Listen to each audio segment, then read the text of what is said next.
Allah her nimeti iki yönlü yaradı. Bak, hayatı doğru Bəli. Bakın yine tarazlık diyeceğim size. Gece de var, gündüz de var. Ağ da var, kara da var. Sevgi de var, nifret de var. Ölüm de var, hayat da var. Bakın. Şimdi Allah'ın verdiği nimetlerde iki yönlü istifade etmek imkanı var insanın.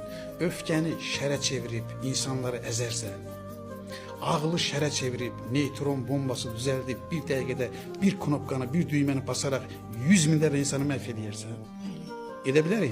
Niye göre? Çünkü iradeliyik. İrade bir şeyi iki yöne istifade etme imkanı verir. Bakın aynı zamanda ağlı hayri sokatmaya yönelirsen. Stüdyoda kuracağım. Güzel söhbetler yapacağım. Ben de diyeceğim ki Allah'ım, ben de Allah'ın bir kuluyam, sevinç xanımam. Benim de Allah'ım, bana bu imkanı vermişsən, bu kabiliyyəti vermişsən. Ben de bu kabiliyyətin, bakın siz kabiliyyətinizi xeyrin xidmətinə verdiniz. Ama adam stüdyo açıp şəri təbliğ edir. Televizyonumuzu görürsünüz de. Bakın eyni imkan değil. Eyni imkan değil. Siz bu saatları, enerjini, bu kameraların hamısını xeyrə də sərf edə bilərsiniz, şərə də. Demək istəyirəm ki, öfke duygusunu, bakın dikkat edin, öfke duygusunu korunma, güclü olma. Bakın ben uşaqlara deyirəm ki, daha doğrusu valideynlərimə deyirəm. Deyirəm kızlarınıza bahalı ceyiz almayın.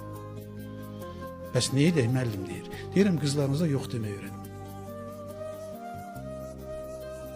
Yox demək, öfken var deməkdir. Kabul etmirəm deyir. Sərhədlərini çəkebilmək. Sınır koyacaksınız. Bakın yok demeyen hayatın yükünü çekebilmez.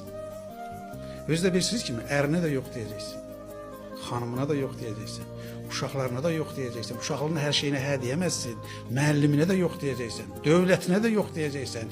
Neyi kabul etmişsense ona yok demeyi bacaracaksınız. Bak gücü Kur'an güclü insan istəyir. Bakın, indi ne diyeceğiz? Öfke duygusunu da terbiye eləyəndə, yani öfke duygusunu şərin xidmətinə deyil, xeyrin xidmətinə yönəndə ne olur? Yok. Öfke cesaret olur. Bakın, ağlın ortası hikmet, sizin sualınızı cevaplandırmak istəyirəm. Şəhvətin ortası iffət, ne kaldı? Qəzəbin, öfkenin ortası da cesaret. İndi siz mənə bu dünyada bir dənə insan göstərebilirsiniz mi ki, hayatta başarı kazananla danışırım Sevinç Hanım? Ağlı ve cesareti olmasın ama uğur kazansın. Yok. Çətin məsələdir. Ne de bir şans nəticəsində. Hayatta şans yoktur.